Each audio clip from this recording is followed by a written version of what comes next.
La décennie qui s'ouvre, 2020-2030, c'est l'explosion des 75-84 ans. L'enjeu, c'est celui des personnes âgées, valides, mais fragiles.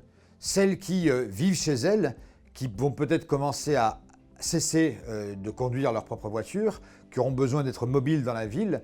Et c'est ça l'enjeu urbain, c'est ça l'enjeu des municipalités, des intercos, des agglomérations, c'est de rendre l'environnement urbain plus sûr, plus sécurisant, plus bienveillant pour ces personnes-là, dont le nombre va augmenter de près de 50% en l'espace de 10 ans. Mais ce défi prend des tournures extrêmement concrètes.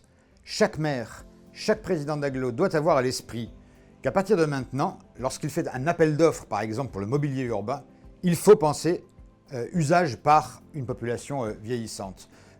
C'est les bancs publics, c'est la synchronisation des feux rouges, c'est les passages piétons. Vous savez qu'un piéton sur deux qui décède dans la rue a plus de 65 ans. Cette population qui va croître dans les années à venir est une population qui vit chez elle, une population qui est valide. C'est la population que vous voyez à la tête de telle ou telle association, que vous voyez au supermarché, que vous voyez vivre tous les jours. Mais ce n'est pas parce qu'elle est valide qu'elle n'a pas des débuts de fragilité. Et c'est là où il faut avoir une action de prévention très forte. 10 000 personnes âgées décèdent chaque année d'une chute. Soit une chute à la maison, dans le jardin, soit une chute en bas de chez elles.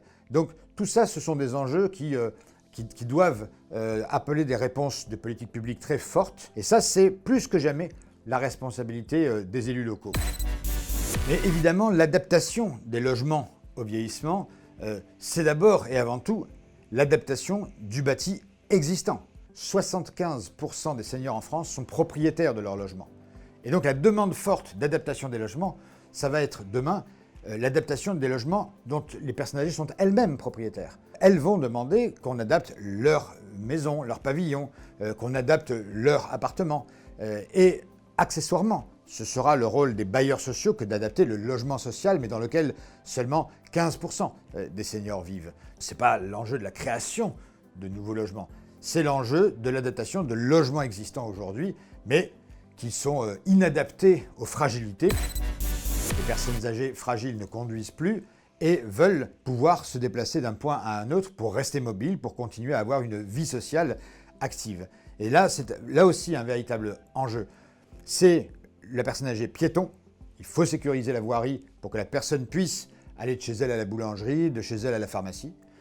C'est la question des transports publics qui sont encore trop peu sécures pour les personnes âgées. Elles ont trop peur à la fois de la signalétique, à la fois de la complexité des réservations parfois, à la fois des bus qui bougent un peu trop et qui occasionnent des chutes. La question des mobilités, y compris des mobilités d'ailleurs, des mobilités douces. Que va-t-on faire demain dans nos villes où se multiplient, et c'est une bonne chose, les vélos, mais qui ne sont pas toujours des éléments de sécurisation du passager, du piéton âgé, qui lui doit faire face à de nouveaux dangers. Donc tout cela, il faut y penser, y réfléchir, y compris en milieu périurbain et en milieu rural, où là, la mobilité va devenir un enjeu majeur de conservation d'une vie sociale. Quand on n'a plus de voiture et quand on est à 5 km de la boulangerie, que fait-on? Et donc là, évidemment, l'imagination doit aussi être au pouvoir à travers des transports à la demande, à travers du covoiturage, à travers toute une série de nouvelles formules qui doivent aussi s'adapter à la mobilité des personnes âgées.